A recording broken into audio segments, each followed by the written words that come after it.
कर्नाटक में विधानसभा चुनाव के रुझानों और नतीजों में कांग्रेस को स्पष्ट बहुमत मिलता दिख रहा है। वहीं सत्ताधारी बीजेपी के लिए ये नतीजे बड़ा झटका लेकर आए हैं। 2024 सीटों वाली विधानसभा में कांग्रेस पार्टी 133 सीटों पर आगे चल रही है, वहीं बीजेपी 65 सीटों पर आगे चल रही है और जेडीएस 22 सीटों पर बढ़त बनाए हुए है। रुझानों से साफ है कि राज्य में कांग्रेस की सरकार बनने जा रही है। कर्नाटक की राजनीति की बात करें तो पिछले चुनाव यानी साल 2018 में हुए चुनाव में बीजेपी सबसे बड़ी पार्टी होने के बावजूद सरकार नहीं बना पाई थी। वहीं कांग्रेस और जेडीएस ने मिलकर सरकार बना ली थी और जेडीएस नेता एचडी कुमारस्वामी सीएम बने थे।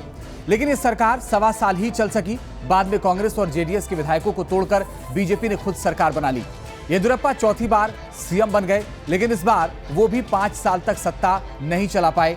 2 साल बाद ही पार्टी ने हाईकमान बसवराज बोमई को दे दी। बात 2018 से पहले के चुनाव की करें तो उस साल यानी 2013 में कर्नाटक विधानसभा में कांग्रेस पार्टी को स्पष्ट बहुमत मिला था।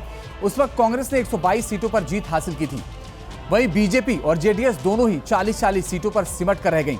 सिद्धारमैया के नेतृत्व में पार्टी ने अपना 5 साल का कार्यकाल पूरा किया था। इससे पहले साल 2008 के विधानसभा चुनाव में बीजेपी ने अपनी पूरी ताकत झोंक दी थी। पार्टी को इस बार पूरी उम्मीद थी कि सरकार उसी की बनेगी। नतीजे भी बीजेपी के फेवर में आए। बीजेपी ने राज्य की 224 में से 110 सीटों पर जीत दर्ज की। बहुमत के लिए अभी भी 3 सीटों की दरकार थी। बीजेपी ने 6 निर्दलीय के समर्थन से सरकार बना ली। दक्षिण भारत के किसी राज्य में पहली बार बीजेपी की सरकार बनी थी। सरकार तो पूरे 5 साल चली, लेकिन मुख्यमंत्री 3 बदले गए। पहले कमान येदियुरप्पा को सौंपी गई, इसके बाद सदानंद गौड़ा को सीएम बनाया गया और फिर जगदीश शेट्टार को। साल 2004 के विधानसभा चुनाव में बीजेपी ने सबसे ज्यादा सीटें जीती, लेकिन सरकार नहीं बन सकी। बीजेपी ने 79 सीटों पर जीत दर्ज की, वहीं कांग्रेस 65 सीट और जेडीएस 58 सीट पर ही सिमट गई। नतीजा यह हुआ कि कांग्रेस और जेडीएस ने मिलकर सरकार बना ली। पहले 1 साल 251 दिन के लिए कांग्रेस के धर्म सिंह मुख्यमंत्री बने, फिर अगले 1 साल 253 दिन जेडीएस के कुमारस्वामी ने सत्ता संभाली। लेकिन फिर भी दोनों दलों के बीच तनातनी बढ़ गई और राज्य में राष्ट्रपति शासन लग गया। 35 दिन के राष्ट्रपति शासन के बाद जेडीएस ने बीजेपी को समर्थन कर दिया। येदियुरप्पा सीएम बने, लेकिन 7 दिन में सरकार गिर गई। राज्य में एक बार फिर 191 दिनों तक राष्ट्रपति शासन लगाना पड़ा। साल 1999 में हुए कर्नाटक विधानसभा चुनाव से पहले जनता दल टूट चुका था। इसका असर कर्नाटक के विधानसभा चुनाव में दिखाई दिया। नतीजों में कांग्रेस को 132 सीटें हासिल हुई। कांग्रेस नेता एसएम कृष्णा राज्य के नए मुख्यमंत्री बने। इन चुनाव में बीजेपी ने 44 और जेडीएस ने 10 सीटों पर जीत दर्ज की। यह पहला चुनाव था जिसमें जेडीएस ने जनता दल से अलग होकर एक क्षेत्रीय पार्टी के रूप में चुनाव लड़ा था।